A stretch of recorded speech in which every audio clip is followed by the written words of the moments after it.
Hey viewers, over the summer I bought this Klein mountain bike, a Pulse-Comp, real nice mountain bike, got a great deal on it at a garage sale.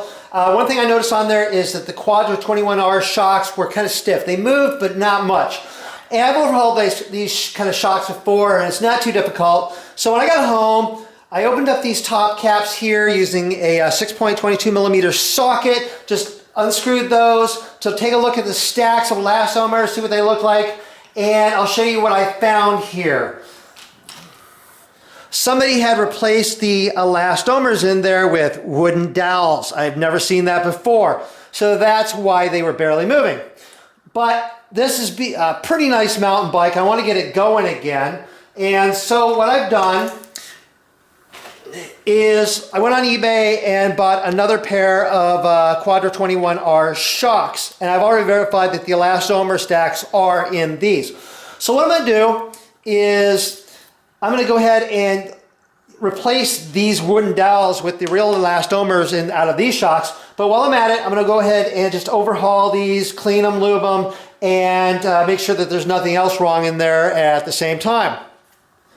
I'll start off by releasing the brake there and removing the front wheel, get this out of the way. Okay, I don't need to totally remove the brakes here, but I do want to remove the cable here so I can slide the lowers down. And so I'll get this little crimp end off here and loosen this cable right here so I can pull it out here like that and pull this cable out like that.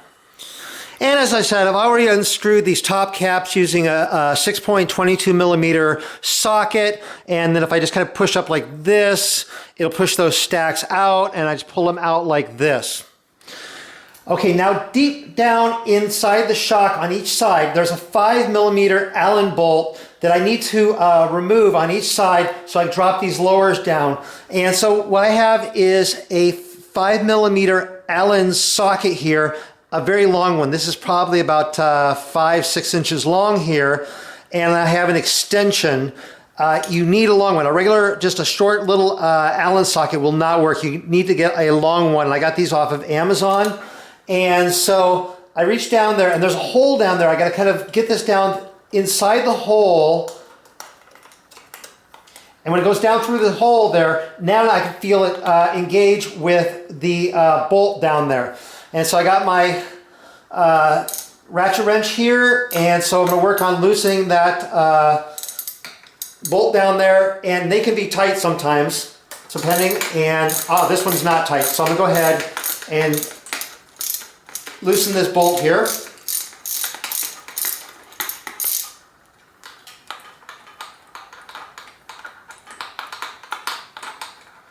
And I think I got that loose.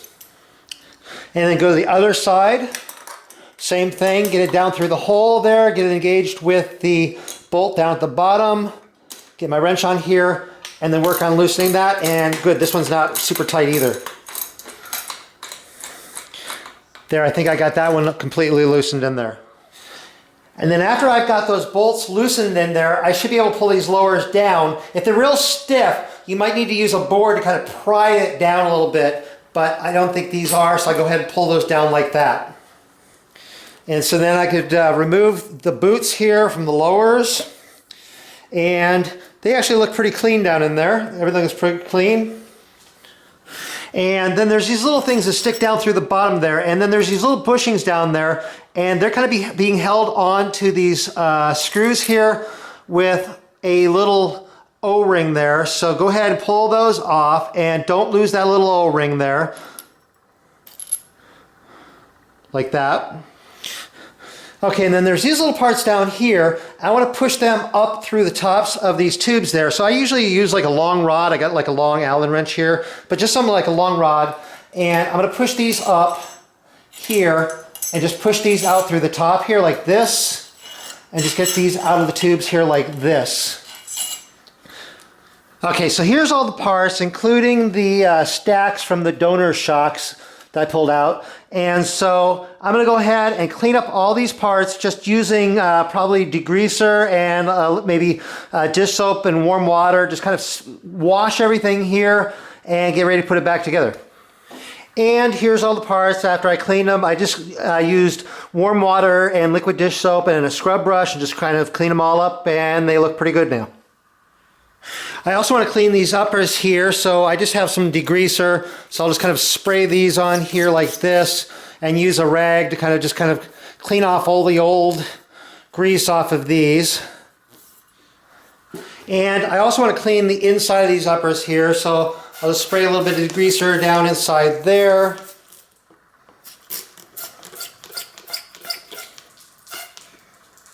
And then what you do is you just take a rag and push it down through with like a rod, so you kind of get it through and try to get it all the way down.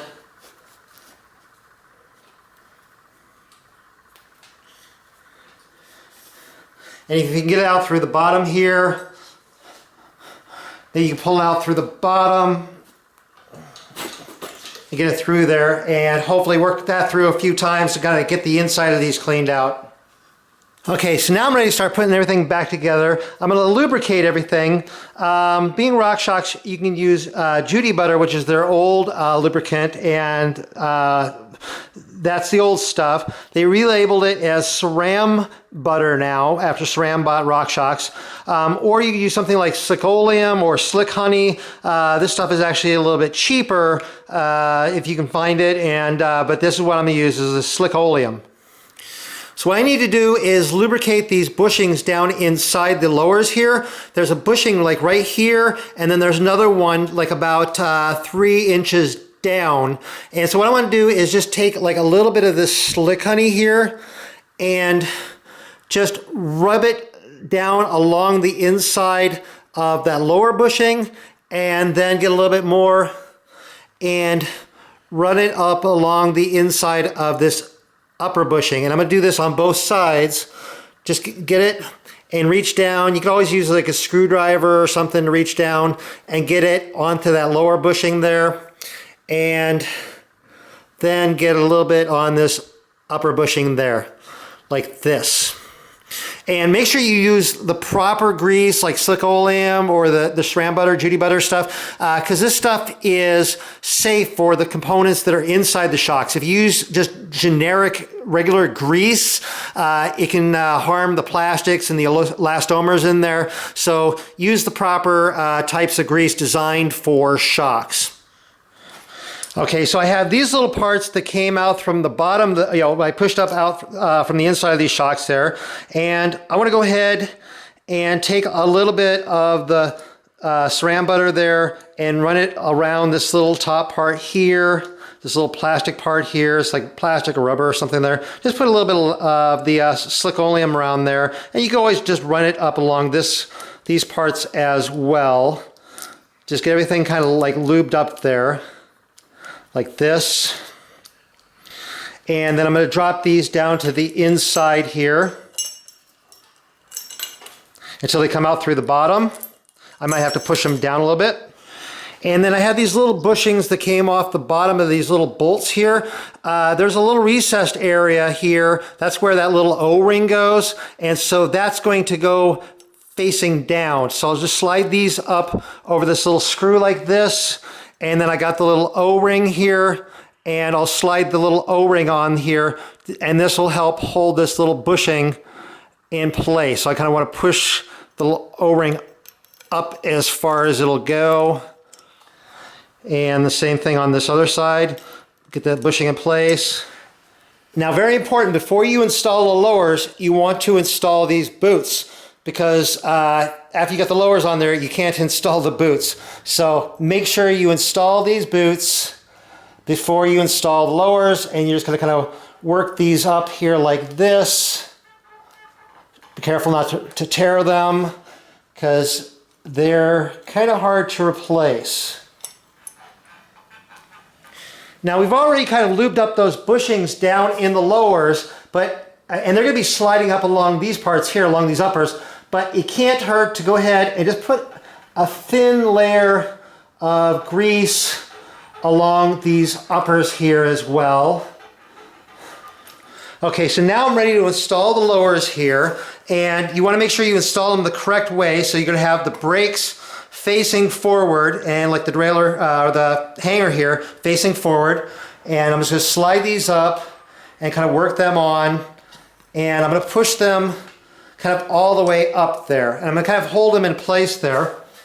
And now I have my extension socket here, and I need to screw those things back into the lowers there that I unscrewed. So I'm going to work this down through that hole down in there to where I engage that bolt down the bottom, and then just start tightening that bolt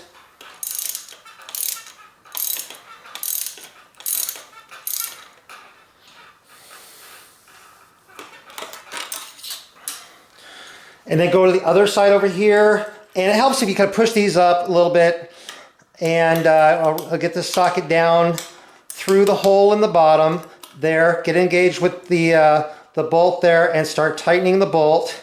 When I start feeling resistance, then I can use my wrench.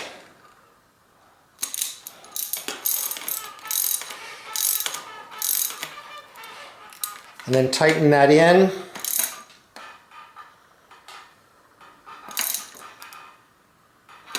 Like that.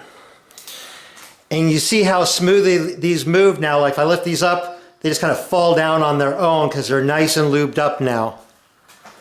Okay, so now I have the stacks there, and I want to go ahead and I'm going to put like a thin coating of the Slickoleum over the elastomers here, and just all over these parts here so that they're nice and lubed up.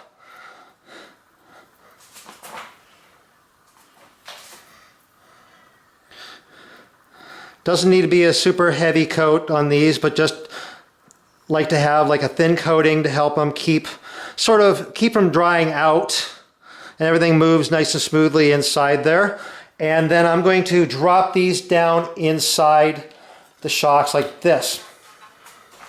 And then it's a 22 millimeter socket, and I like to have a 6-point here because these are plastic and I don't want to risk damaging these up here, like, you know, with this. So by using a 12-pointer there, so I'll use a 6-point socket there.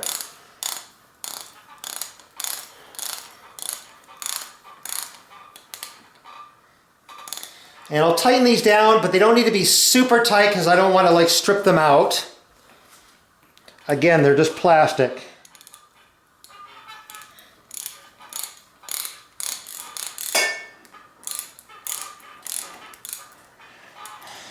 Just kind of tighten them in like that. And then you want to make sure that you work the boots here over the tops of the lowers here. So just very carefully kind of work it around. It might help to have like a little screwdriver to kind of help feed it over there like that. Make sure you do both boots. Now I'm going to reinstall the front wheel like that. And then try them out. And they move really nicely. Nice, good shocks again. And done. I just have to hook up the brakes, and I'm probably going to end up overhauling the whole brake cables and everything like that, so I'm not going to worry about that right now. But anyway, so now I have nice working shocks on this bike, and I can start working on it and get it ready to sell.